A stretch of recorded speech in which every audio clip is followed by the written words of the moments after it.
wrote a couple of wonderful books, one that's coming out very soon. And I noticed her because she did skill trees, which I didn't know what those were.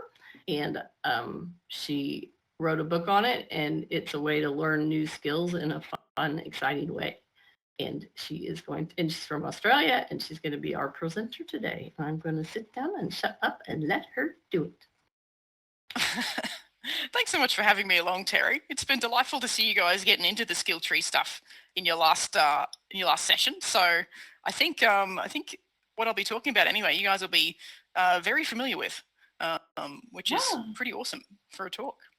But yeah, so in a nutshell, my day job is running a library makerspace out at the University of Southern Queensland. It's a little like rural regional university space, and my makerspace is just one little room.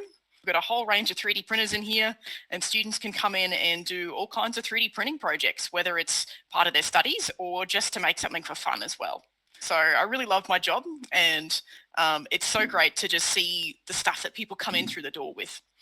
And I apologize, I am sitting in the space for this. So if someone comes in and you hear me talking off topic or sending someone to find something, I do apologize. Hopefully people usually notice when I'm doing a talk, but some people just barge in and yeah. Oh, that'll be so cool. Yeah, so apologies in advance if that happens. And outside of work, I also have a little side hustle where I make electronics kits. So my little business name is Maker Queen, and I really love making soldering kits. So you can see some of those that I make, and those are a little bit special because for those unfamiliar with circuit board making, usually circuit boards just kind of look pretty boring and green. And these I've designed specially to be made in a few different solder mask colors. And a few years ago, I had to travel to China and find a factory that would do it. So yeah, I'm really stoked with these designs, and they're for sale through Adafruit, which is pretty cool. And last year, I crowdfunded my first product called Glow Stitch LEDs. And those are ultra thin, flexible circuit board LED strips that you can sew with a sewing machine. So normally you have to, like if you want to do a wearable tech project, you have to hand stitch with conductive thread. But these mean you can just stick them down with conductive tape and just use them straight away. So I'm really stoked with those as well, and really glad that I did that project last year and not this year with all the tariff madness that's going on at the moment. Yeah, in this session, I'll be kind of walking you through what skill trees are all about, talking about my GitHub project, the huge repository of skill trees, and yeah, the skill seeker books as well that have come out of the project. And yeah, I suppose like why I ended up starting this project in the first place, it's good to start with your why, is that sitting in the makerspace here all day, I have so many people that come in that are tentative to learn the new technologies. They kind of look at all the 3D printers and all the gear that we've got, and they kind of think, or say out loud, oh, this is too hard for me. I couldn't do this. And yeah, especially living out rurally where people are a bit like, not as tech savvy, really. I really try and, yeah, kind of put myself in that mindset of thinking, how can I help those people have that easier first step? How can I make it like, like the picture on the slide there, you can kind of see a little tiny person next to a giant set of stairs. I think that's what those people feel like when they try to, do something that they feel like they can't do. And so I really want to build things and make projects that shrink those stairs down and make you feel like you're taking a really nice, easy step forward, when you're learning something for the first time, and, continue to make those steps easier and easier. And often with our, our tech, like knowledge areas, you guys are probably super familiar with, the idea of gatekeeping and how a lot of tech knowledge is often gate kept to, make it more technical, more like less easy to understand, less learning resources available. And yeah, I really want to try and break down those barriers to entry and make it, just easier and easier for those people to get started. So yeah. And for those who don't know what a skill tree is, I think you all do because you likely rocked up at the last session, but it's essentially like skill trees are inspired by video game mechanics. And yeah, when you are playing a game, you earn XP or experience points, and you can spend that in a skill tree to level your character up. And I developed these skill tree templates kind of using that same idea, where I want to be able for you to see like the first thing you might do, the next thing you might do, or even do things out of order, and work your way up to the top by seeing the pathway forward and making it really clear where you currently are and where you could be going. So to use these templates, they're quite busy visually speaking because there's about 73 tiles on these skill trees. So there's a lot going on. And to use them, you essentially start at the bottom in the basics area and you just color in the boxes of anything you've already done. So you can visually see what your progress is, you can really quickly see what your skill gaps are, and you can get inspired to try some new things pretty quickly. And in the 3D printing skill tree especially, you can kind of see there's stuff in there like, learn how to use the slicing software, print an organizer for at home, all that kind of stuff. And when you work your way up to the advanced area, you're looking at stuff, like acetone smooth apart or heat anneal something to make it stronger, teaching a class or building your own 3D printer. So you're much more high level stuff. And when I first made these, I put them up online and I was absolutely blown away by the response. Like I was delighted that people were filling them out and sending them back to me. And it was really cool to see people flexing their progress. Probably my favorite one was someone who filled out the electronics skill tree, and they sent me back this entirely completed skill tree except for one tile in the middle that they hadn't completed, which was let the magic smoke out. We can't all be so good at electronics. And yeah, letting the smoke out is essentially like electronics slang for breaking something and the smoke is coming out of it accidentally. So yeah, that was pretty impressive, I thought. And it's been really handy as well to use them for training my student staff members that I have helping me out in the makerspace here too. So some students, like I don't get a chance to actually be part of the recruitment process at all with these students because they also work on the help desk upstairs. And yeah, when I get them to fill out like just a general makerspace themed skill tree, I can at a glance get an idea of where their skills are at and spot train them pretty quickly on the skills that they're missing, which is a huge time saver. So rather than trying to recap everything all over again, I can kind of be quite targeted and precise and go, oh, actually, you've never used a hot glue gun. I thought that would be, a skill that everyone would have, but, you can't assume that kind of thing. And, more and more nowadays, it's tricky to get away from your screens and get onto more hands-on projects. So, yeah. And I really love as well how they feel a bit like a good equalizer. And it can really help you banish that sense of imposter syndrome. So if you, think to yourself, oh, I'm not actually that good at something. And then when you fill in a skill tree and you realize, wow, I've actually done most of this. It's a great confidence booster. And you can kind of, realize that, yeah, actually I've done like a lot of things and I'm actually pretty good at this, which means that, I feel like I could probably go a bit further. I could be teaching, I could be doing things that are giving back.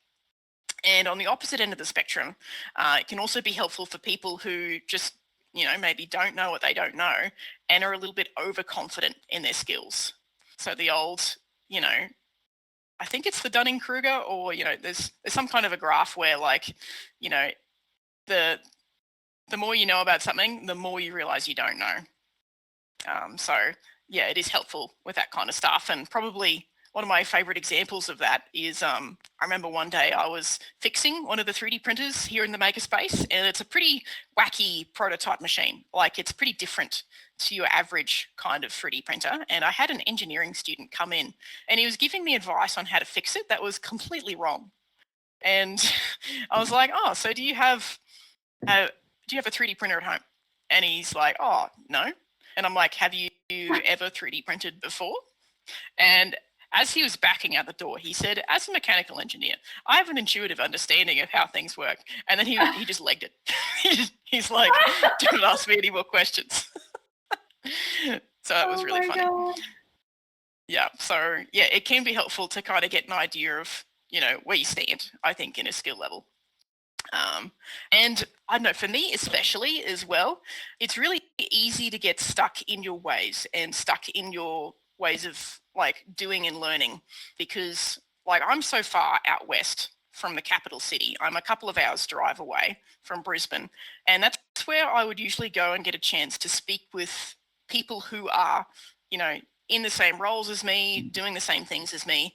And being so far away from all of that, I have like a fear that I'm going to get a little bit left behind with the tech sometimes, because there's so many other ladies that I work with in the library here who are a fantastic bunch, but they've worked here for 20 or 30 years.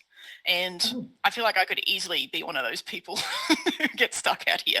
And I really want to make sure that I stay on top of my skill development, and not kind of, think that the way we did 3D printing 5 years ago is the way we're currently doing it now. So yeah, that's pretty important to me too. The current skill trees repository that I've been building up with a huge, amount of these skill tree templates has been, growing so fast over the last couple of years.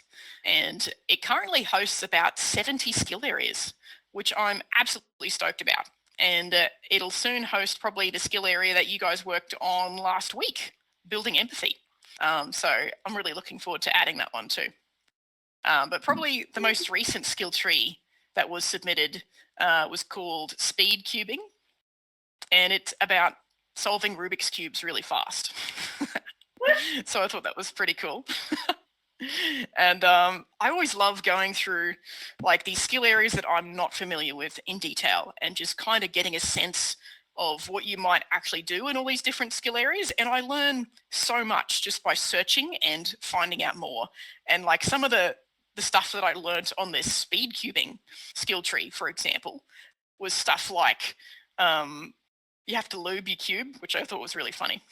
And there's also like a speed cubing like overarching body that monitors cheating. And like when you go on their website, there's actually all of these really detailed reports about people cheating in speed cubing and how they caught them and what they were doing, which I thought was really cool as well. So yeah, I really love reading these.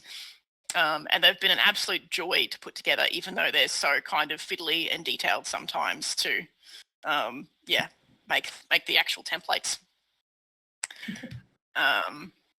Yeah, and this is a list of all of the skills, most of the skills actually, that are included, like the main kind of subject areas.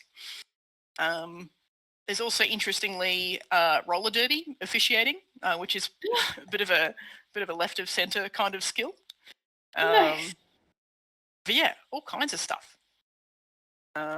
And yeah, I'm also pretty stoked to have a couple of books that have come out of the project now too. So the first book that I wrote was the Skill Seeker Maker Edition. And that is essentially a book that covers 15 different maker skills that are all from the repository. And what you can do with the book is not only track all of those skills in one place, but you can also visualize all of your skill levels on a little skill dashboard page. And it looks like, something where you can color in like a bar to show what your progress is. So if you had 0 tiles colored in, that'd be 0 points. And yeah, it's essentially 1 tile is 1 point. And it's been really helpful for me anyway to fill in my own book and reflect on my own skills, because like I can see that I do way too much 3D printing in the makerspace in here. Like that's just what I'm doing all day, and my skill level, is a bit overpowered in that front.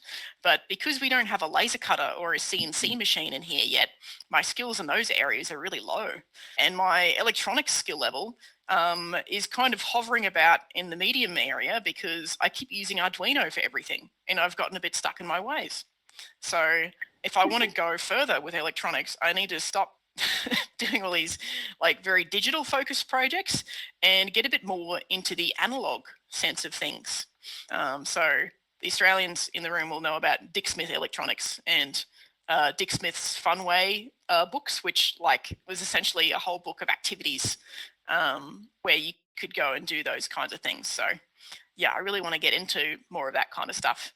And this year I finished writing the Young Maker Edition version of the book, which is the same kind of thing, but it's aimed at 8 to 12-year-olds. And they're much smaller, more kid-friendly sized skill trees. There's 12 different skills covered.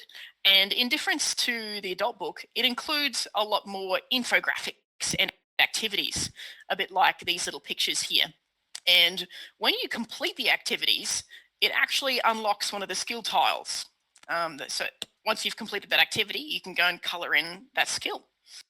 So it's a lot more hands-on. There's a lot more like getting in and explaining things. And I feel like this book might be helpful for kids who are part of STEM clubs after school, school holiday activities at home, homeschool kids, all that kind of stuff. And I'm really excited to write a third book next year, which will be hopefully a more generalist version of these. So I'd love to do something that is like life skills focused, where you could actually go and do skills like cooking and cleaning and gardening and finance and self-care and life admin and all that kind of stuff that you would kind of expect from just a normal, well-rounded adult. And I'd love to, build something like that out to really feel like a special keepsake, something that has like gold foil on it and hardcover and like stickers and, all kinds of things in there that just make it feel like a really special, thing that you could pour yourself into and kind of, level up your adult skills. Hey, Steph, and I feel, can I interrupt yeah, you for a second?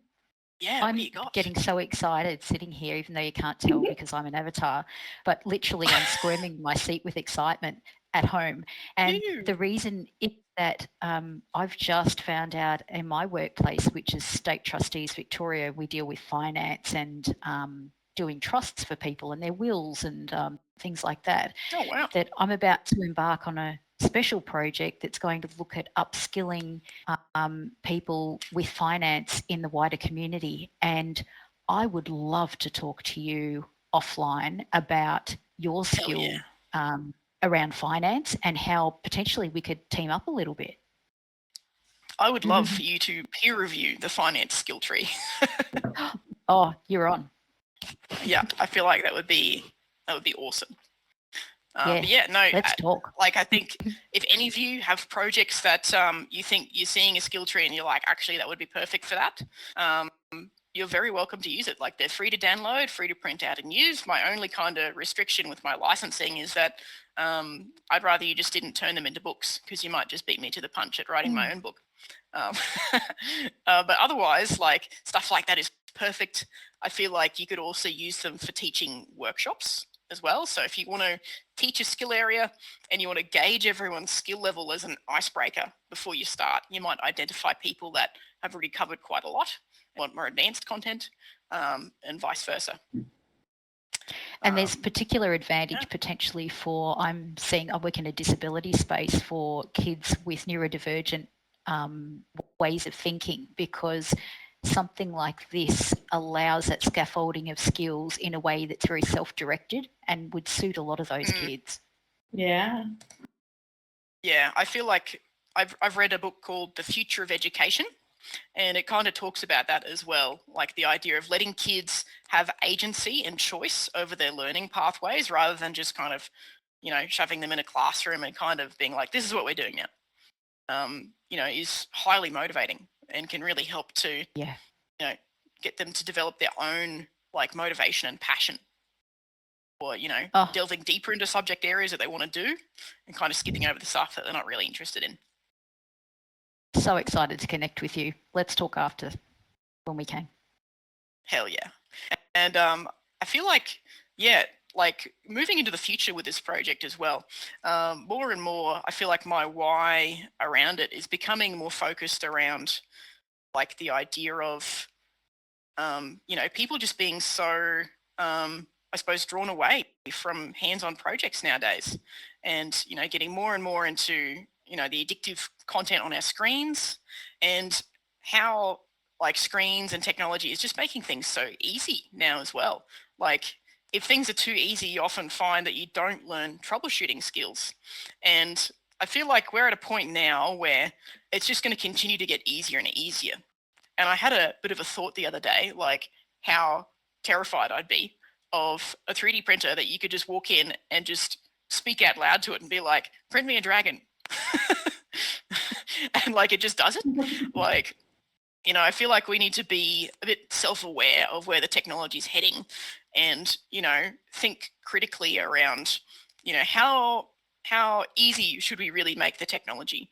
How you know how much should we take a step back from it and go, actually, you should be learning the skills to choose the right settings for a print so that you get the best result, and you get a chance to experiment and to do things yourself, and to get the joy of creating it yourself without experiencing the joy of the computer creating it for you as much. I feel like, we need to kind of, I suppose, embrace, the ease of the technology where it's useful, but also like analyze, your own creative process, and think about, where you actually get that enjoyment out of doing, and where it would not benefit you as much to have that ease of technology. So that's kind of something that I'm thinking about going forward from here too. But yeah, that's pretty much my presentation. Any more thoughts or questions on that front? Wow. I just want to say I'm really kind of astonished at how, and delighted at how your interests and your stated goals like really align with a lot of ours here in the audience. That's really cool. Hell yeah. It's I know there's 8 billion people on the planet, but it always surprises me when you run across somebody. It's like, oh, we should know each other already. And now we do. And yeah, always a small world, isn't it? Yes. I think for me, it's always really nice to meet other people from the maker world. That is the world that I came from previously, before the work that I do now in virtual reality. So it's really great to see the work that you're doing.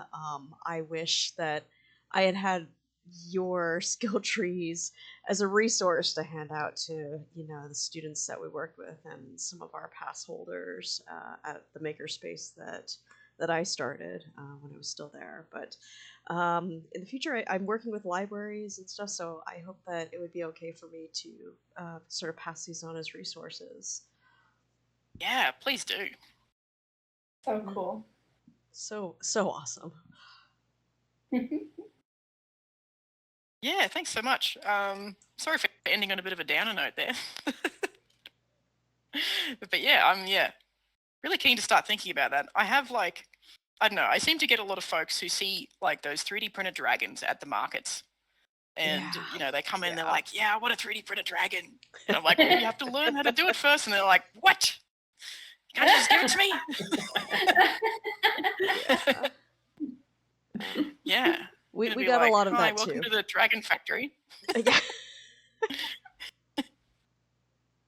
Yes, it's tricky to balance. Like Lindell, I am concerned. Well, and I know that Ray is also. I don't want to not speak for anybody, but like with disability issues and accessibility. So like greasing the skids, making it easier for people to get there is hugely important, but also like not losing the skills and not it's a tricky balance, right? Yeah, like that Idiocracy movie. Oh no. So true. You mean what we're living in right now? Oh no. Mm. Yeah, especially I really your point on you know, technology becoming increasingly difficult to be accessible is something that really resonated, and it's something that, you know, I've kind of worked hard through my business to, you know, try and bridge that gap. Just, you know, trying to make it seem less daunting to take on something like, I don't know, creating a virtual world or 3D modeling in Blender, because these are really great tools, you know, free tools that of course take a lot of work to learn, you know, but I think using a system like your skill tree makes that process seem, you know, a little bit less daunting and kind of a lot more fun. I love the sort of gamification of it. Yeah, and it's not a shortcut. That's one of the cool things that like Right. that helps it ride that balance between like basically like losing actual skill and knowledge where when you have the technology do everything for you versus, you know, learning how to use the technology to do what you want. And that's like these skill trees and this just the whole concept of making it, yeah, gamifying it in a way and making it very visual is a way to bridge that gap. So yeah, it's you're not dumbing it down. You're not yeah. You're making it more visible and more, yeah. I really like that. Yeah, awesome.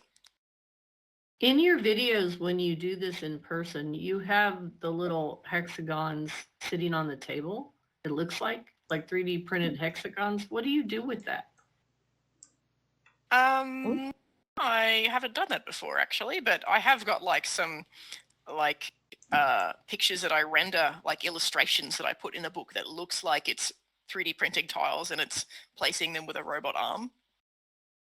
I think I've just used those as like visual metaphor, but I have like played around with the idea of 3D printing just normal like vinyl cutting rather, just hexagonal stickers that you could place over the top of tiles. So I kind of realized that, you know, obviously not every tile is for every person in every skill area, and, you know, especially stuff like the automotive skill tree and others that are kind of more expensive, costly kind of hobbies. I don't expect that everyone's going to be able to do every tile, and it'd be great if you could kind of use it as like a goal setting base and look at it and go, okay, this is a good start, but I want to customize this to my own journey. And I want to put a tile sticker over the top and write a new tile or goal for me that's more about my journey with restoring vintage vehicles or, you know, modding sports cars or whatever my interest area is. You know, rather than kind of expecting a skill tree to be the be all and end all with, you know, everything that you should be doing in a skill area. And you explain that wonderfully in the book. And she even says, you know, like she shows you like you could cross it out or you could make a box around it. I don't remember what all it was, but it was nice to have those options to make it clear that this is fluid. This moves around. But that's a good idea to use stickers because I did an activity once where I had to make a stick figure, which was them, and then Starburst candies, little square candies. I had them write on stickers and put them on the Starburst, and then they piled it was about having too much on you, so you really couldn't move. So they were piling the little Starburst with whatever it was that was making them not be able to move on them. And you could do this in person with not just paper and pencil, with stickers and let them move them around. And I mean, I like things that's not just all writing, which this was pretty fun to use. I showed them last week how you can type on it and move the tiles around. Hell yeah. Yeah, it's great for prototyping trees. Yeah. Do you have any that you're working on? You said something about the 3D printing one. I mean, the machinery one. Do you have any that you're working on just in your head that for yourself? like the skill areas that I'm trying to develop, or new skill trees for the repository? Skill areas you're developing. Yeah, I feel like I really want to do more on the laser cutting skill tree. Like I'm slowly trying to chip away at that. There's a retired guy who lives down the road from me, and he's got a laser cutter, and he just lets me come around and laser cut stuff, which is really lovely. And usually when I go over there, he asks me to fix his computer or something. That's amazing. I went That's a over great there trade, by one the way. time. Yeah, it's great. The I went laser over there one cutters. time, and he's like, Steph, I've got a virus on my phone.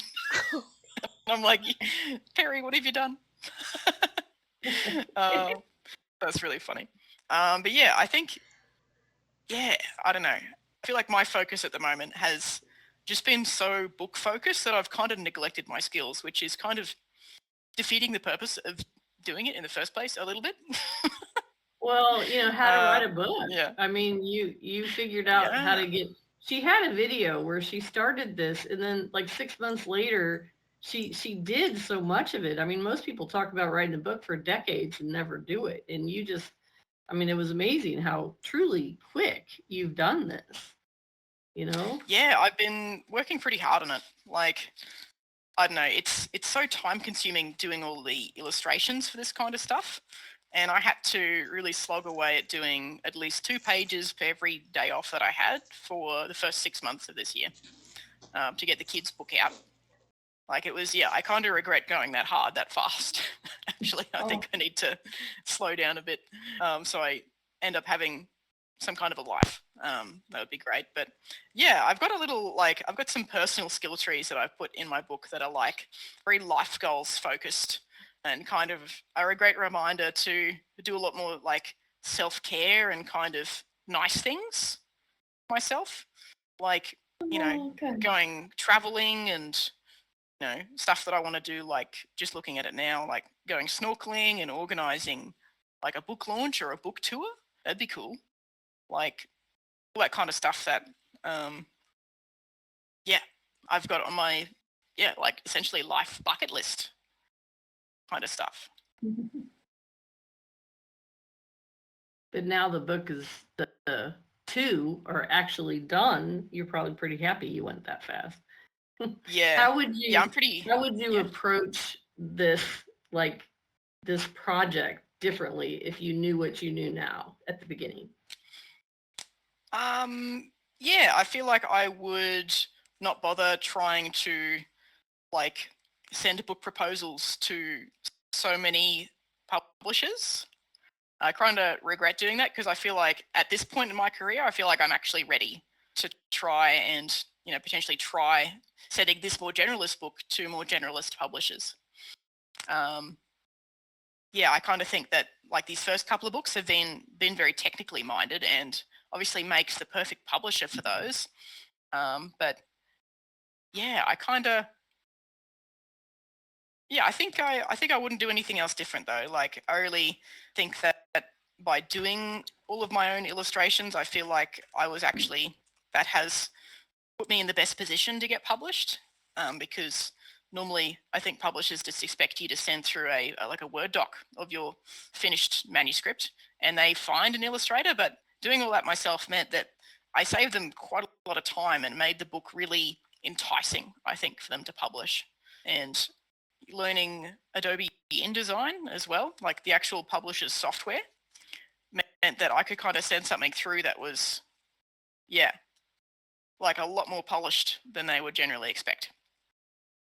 So I'm pretty stoked with that. I think my dream version of the book would be something that you can print out your own custom skill areas from the repository and just put them into like some kind of a binder style. Not quite sure how to do that, but hopefully I might be able to explore it more with this next book. It's a great idea. Hi. Steph, I'm interested to... Oh, sorry. Oh, sorry. I'm Angela. I finally got my voice. Hopefully you can hear me and understand me. I was in my headset. Yes, we gotcha. Have you or has anybody tried to, I know Terry was doing it last week, but tried to make like a VR version of this, where you're going through like a more experiential kind of like aspect? I don't know. Has there been any type of vision towards that? Yeah, that's a really cool idea. And I've kind of been thinking about it, and my skills are not up to scratch for doing that. Insert just level yourself up joke. Just figure it out. But I have got my GitHub page set up now so that when people want to develop software or any kind of online skill tracking using the project, they can sponsor the project for a pretty small fee to unlock the license to do that. So I've got a couple of people that are doing that now, I think for schools, like as like a school skill tracking thing. But I realize that there's a lot of potential there, and I think it'd be really cool to like have a proper online system for like, sharing your skill levels as like a dashboard, as like a careers and kind of, a CV thing, resume building, and like, seeing where you can get skills in your local area, a lot of affiliate marketing potential there with, linking off to places that provide those skills and give accreditation. Like I dread to get into the accreditation space. That kind of sounds a bit scary to me. And the idea of maybe finding people in your local area that want to do a skill swap with you, where you could go and teach someone how to make a pizza and they teach you how to do, some 3D printing or something. Yeah, I feel like, there's a lot of different ways that you could, get some kind of cool system out of this. Yeah, I work at a school called Western Governors University, and they're deep into like projects like that with like large like corporate companies. And I think is it Singapore? It's somewhere in Asia that they're like way advanced with their population, and it's that whole concept, yeah, that it's not about getting degrees, but what are the skills that you have, and then how do they connect that to a job? But where I think it's going to have to go is more, how does this apply to a practice? Because it's not just about individual skills. And I think what you're kind of designing is how to develop a practice, not just the skills, because those are the individual things, but how do you develop your practice that you can, apply? Because, we don't just learn like you said, baking a cake, but if you want to be a chef, you've got to pull in like all those other pieces of the puzzle to actually do that professionally and like a practice round. So I applaud you, because I think that that's what I see the beauty of it. It's not just skill, it's you're showing people how to, what's it called? How to visualize their practice, like where they're at in their practice. Do you see that too? Yeah, definitely. It's all about what you're doing with those skills in your journey. Yeah, a scaffolding of learning.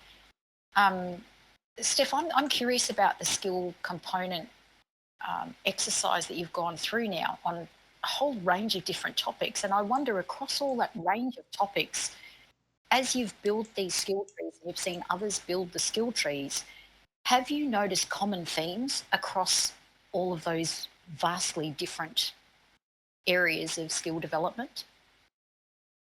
Oh, that's a really good question.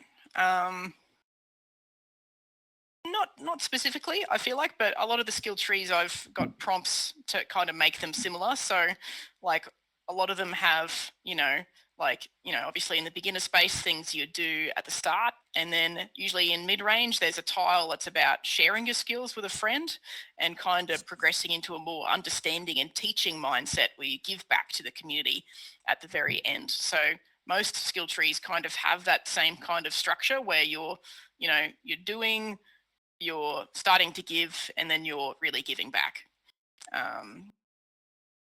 That's a huge discovery. Really interesting. Yeah.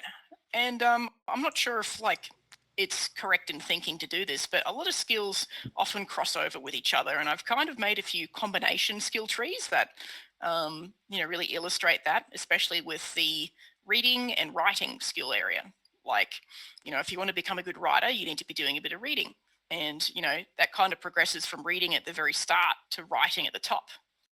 And, same with the photography and videography skill area as well, where you might progress from, taking photos to doing videos and video editing. But you could easily break up those skills as well into separate ones, and people have done that too. Same with 3D printing and 3D modeling. I feel like there's a lot of interesting crossover with some of those skills, and 3D modeling especially is kind of got this wacky divide across the middle, which no other skill tree has, which is broken up into your more creative 3D modeling and sculpting and animating, and your more engineering 3D modeling, doing, model testing and, making things that fit together in assemblies and that kind of thing. But great question. I'll think more on that. Yeah. That sounds.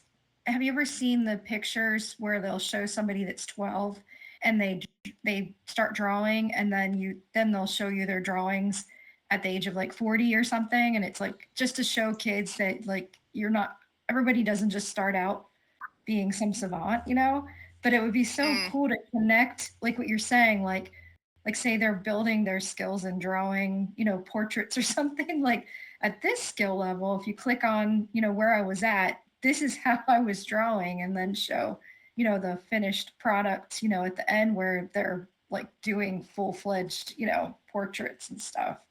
There's just so, I'm sorry, got my mind buzzing, like how this is like so like foundational. Very cool.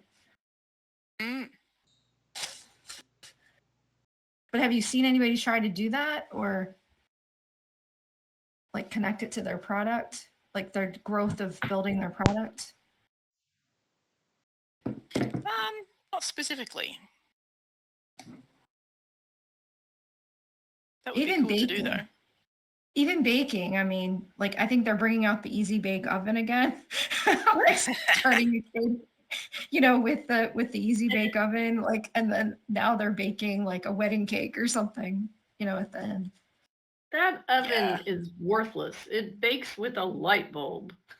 Is that the new one? Because they said they redesigned it. I haven't seen, because apparently it was catching on fire before or something, and they stopped it. Like whenever they stopped it, they said. Oh my. So you're not a fan, Terry? Well, we like the creepy crawlers, which were those little rubber monsters, and it was called a dolly maker when my kid was little, so she could make these little dolls, and we had to break the machine because it cooked with a light bulb, and it took so long to get hot enough and to cool back down that she was gone doing something else. So I was the cooker, she made it, and I cooked it, and we just broke the safety latch so that it could actually cook in a reasonable amount of time. But there was a little assembly line of all the little dolls waiting to be cooked. Oh no. For my husband's generation, it was a hot plate, so it really did burn kids, like terribly. Again, parental supervision required. That's how you learn skills quickly and efficiently. Yeah. Preferably not without an emergency room. Steph, when they come in your space, like you said, do you have skill trees there, or do you have them fill it out themselves, or how do you use it in the space that you're at? Yeah, so I've got some sitting right at the front for people to grab, and they're a generalist makerspace one that kind of covers on the skills I expect that you could reasonably learn in the makerspace that we have with the tools that we've got. So it's a combination of 3D printing and electronics and like hands-on hand tooling kind of skills. And if you flip it over to the back of the paper, there's these prize tiers that the students can receive if they make it certain levels through. So if they make it 20 tiles through the skill tree, there's a bookmark prize, and it's like a circuit board art bookmark that features artwork of our library. And if they make it to 40 tiles in, they can get a book prize. And I've got a whole lot of like different books in my little cabinet they can choose from, like your kind of modern stuff, or like just a university merch kind of prize bag, one or the other. And then if they make it to 60 tiles out of 73, then they can redeem a set of Bluetooth headphones, which are worth about, I don't know, $120 Australian. Wow. And only one kid has done that. so far. So, and yeah, a lot of the students aren't interested in the book prizes nowadays, which is a bit of a shame. So maybe I need to rejig my prize levels a bit, but yeah, I think it's a great way to like incentivize people to do stuff that is not compulsory. You know, it's all just extracurricular stuff that you just might have a go at as part of building a portfolio. That's great. I forgot you did have that summary sheet of everything in your shop. So that's how somebody could use it. You know, everything that's available, because it kind of shows them what's available in the room in a interesting checklist way. Yeah. If you guys want to, and if we have time, we could go into Lori's space. I forgot what it was called, but I like the way those capsules were on the walls. I can't picture how her space, I mean, how the skill trees could be a game, but there's something about Lori's, remember that place we went to, guys, where we pulled the capsule off and I mean, I just like the way we pulled the capsule off the card. Can you put the portal in here, Lori? Yeah. And Magical then that capsule critters. I just gotta find how to add it. Give me a second. And we can still talk about anything. I mean, obviously we can talk in there and we can all fit. And I think everyone, Lyndall, I'm not sure if you were here that day we went in there. You would remember because you could pull the capsule off and it grew into crazy animals. But that's not, I mean, I just like the board. Lyndall, were you here that day? She is at work, so she. You would know if you were here. But I just can't picture how this could be in VR. I want to picture it because I think it's it has so many capabilities. Let's go in there. Is that okay with everybody? Yeah. Sounds good. We'll let Lori lead since it's her space. Except Steph beat you. Did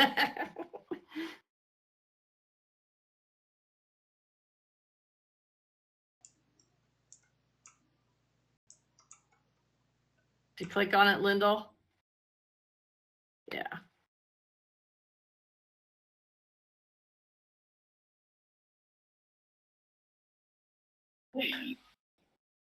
This is cool. I'm scared that I left too soon. And thank you. Oh, okay. People are coming in. Were you here all by yourself? Yeah, for a second, I was scared. No, I said no. Steph was here. I'm sorry. So aside from this being an ultimately cool place, this thing is what I like. So I'm gonna go try to do it. Yeah, I was thinking about that, Terry, because you asked me like how this could, have anything to do with like the skill trees, and I mean, you could certainly bring a skill tree sheet into a space and make it interactive.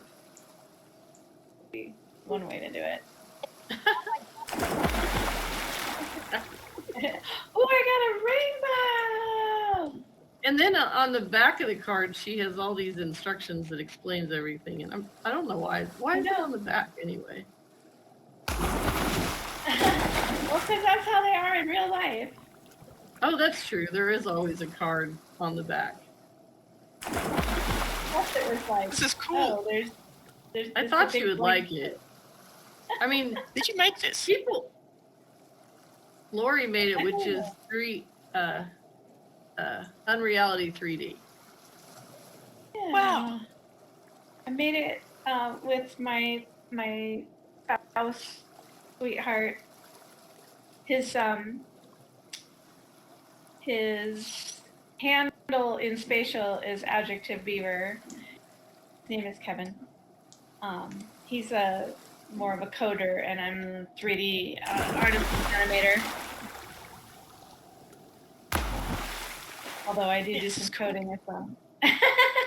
Thank you. But yeah, thinking about the idea of like turning skill trees into some kind of a game, like it does like literally look like tiles that you could play some kind of snakes and ladders game on. or even some kind of a, I don't know, like a bingo-esque game where, you know, you could have tiles on cards and you could, you know, if you've done one of them, then you get some kind of benefit or point.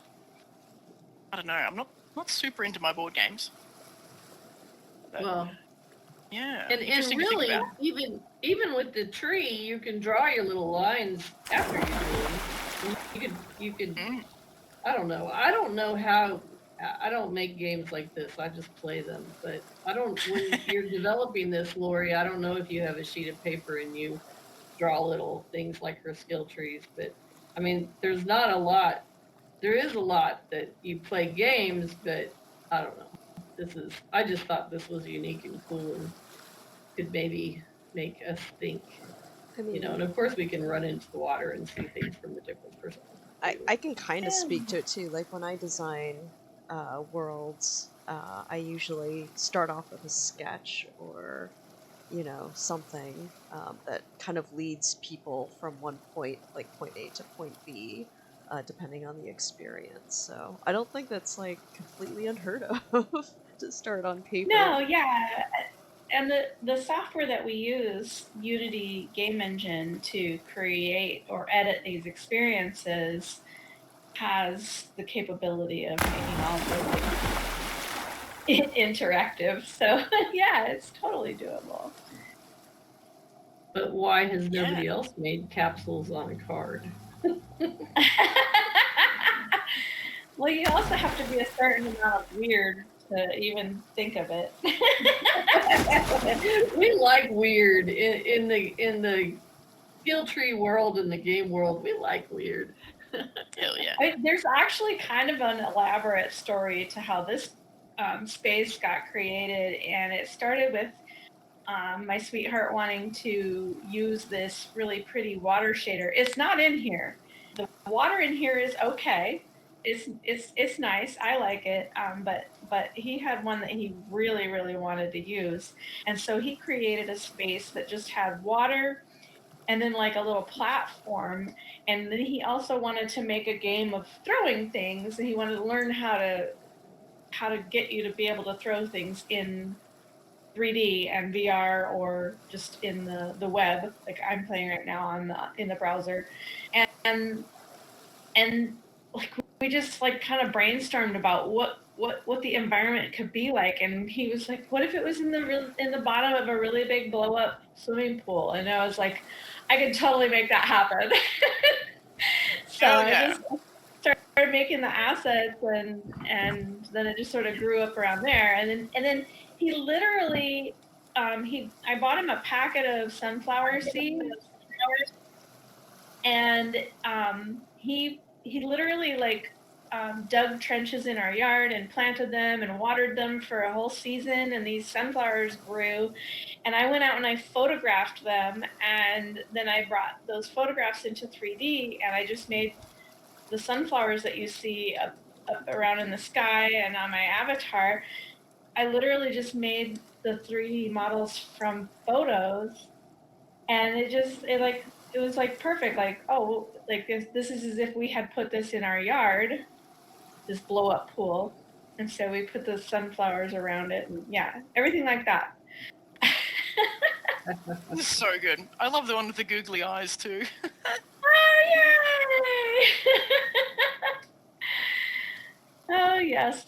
And those are actually googly eyes that some other artists created, and they work, like, not in this scene, but we have them working in a different scene where if you can kick the googly eyes around on the ground, and the little puck inside it shakes around, and it makes a little shika shika sound when you do.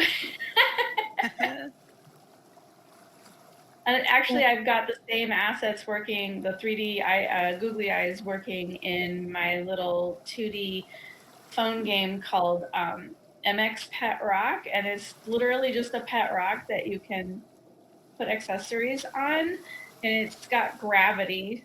So like when you stick a googly eye on it, the little puck reacts to the gravity. Sorry, Ray, go ahead. What you could do, like I'm thinking like for a game is if you had like, you say you have 3 players and maybe like you said, you have to go do something, but you have to keep every time you do something, you pull one of the capsules, and then the winning thing is like you said, like throwing it into the pool and it turns into some animal. It might be a clue to the next one. I don't know, just adding like to it to kind of give that skill set feel. And maybe some of that you have to go out into the real world and do something and take a picture of it so you can prove that you're allowed to take the capsule maybe. Oh, that's a neat idea. That it's that you've actually achieved that little step. Like baking a cake, like I've baked a cake with white icing or something. Here's my picture, and then you get to take the capsule and you throw it into the water, and it's a clue to kind of go along with the next, the next thing.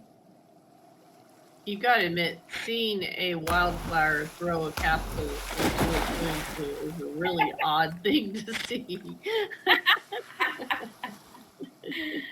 Well, it is officially 1 minute until our thing ends. We do not have to leave if you want to hang out and play, but thank you, Stephanie, very much for your time and for your product and for talking to us about it. And her new book comes out December 13th, the one for you. I think it actually comes out today. Congratulations! I'll have to have a look. They didn't really give me a date, so at least sometime around, hopefully. I think Amazon said December, so maybe it comes out later for us. I do have the physical skill seeker because she gives all kinds of tips and tricks and things I wouldn't have thought of in the book, even though she has stuff on the GitHub. And so I'm anxiously awaiting the youth one to see what kind of things you thought of for that. But thank you very much for coming and answering our questions. And I mean, yes, thank you. Yes, thank you. Phenomenal. Thanks so much for having me. It's been a blast. It's been so great to speak and listen to all of your fantastic thoughts and questions as well. Thank you. Yeah, you guys just totally get it, and I love it. Happy Australia time this morning, right? You're like 11 o'clock or something? Yep, it's lunchtime now. It is 9 p.m. on the East Coast of US. You're the latest. You're the latest. I'm 8 p.m. At 7, and then 7 p.m. Yeah, 7 Amazing. Mountain Time. And Jay's the same as me. I don't think we have anybody on California time, Pacific time. Do we have any Pacific timers? I don't think so. So it's time for lunch. Sure is. Saran came late, but she came. That's nice. You hadn't been in this place yet, right, Saran? You might not be able to talk, but yeah. No, it's the first time. I'm so sorry I sneaked in. That's okay. That's no sneaking in. Late is definitely better than never. And I don't think you've been in this space before, have you? No. Yeah. So First that's time. good. And I messed up my time zone. I'm in a different state and messed up my time zone. I messed up too and Where got here you- super early. Saran, where do you live? I Where do you normally live in Melbourne, but at the moment I'm on a boat and I'm just traveling on a boat, so it flows different states. Well, and Steph is from Australia too. So she's from nice to meet you, Steph. Yep, and G'day. she was our speaker today. But we're Queensland. Steph is in Queensland area. Queenslander. We need to go to Australia, Terry. Well, I thought I had my husband talked into it, but then he looked at how long the flight takes, and he goes, maybe we'll stay in the United States. Like, well, Yeah, it's not going to get faster, no. But anyway. Well, if you do end up coming over here, let me know. We'll show you around. Aww. Well, that's mighty kind. There's one theory that if you can take the plane and shoot it into, that's why they were running those rockets like just above the horizon or whatever. You take it above where the Earth is spinning, the Earth can spin, and then you come back down, and a 6-hour flight would only take about 30 minutes. Yeah, wow. Wow. I mean, it's what they're kind of thinking of. I don't know if we'll see it in our lifetime, but I don't know. can you If you imagine? saw any rocket explode, it'd be hard to get in one. But I don't think I'll do that. That's not on my bucket list. Not to mention I don't have that kind of money. I like regular planes. Planes are good. Well, thank you, everyone. I appreciate you coming and playing and asking questions. And we're not meeting in December because of the holidays, but we'll be back with Dr. Jane in January. Yeah, she's presented a few times, but she's made so much progress on her project. She makes microbiology fun. So until the last week in January, I will not see you. But we don't really see each other anyway, do we? Thank you, Ray, for recording. I appreciate that too. Sure, no worries. And she figured out how to talk and record at the same time. Yay! I did. Because I can mute my... So I figured out if I just leave my microphone on in Spatial, I can mute my actual headset mic and then still record and nobody can hear me from my end, so... And then I can still ask questions. But yeah, I can't see any of the regular controls while I'm filming, so it's kind of a bummer. Rolls. Thanks, everybody.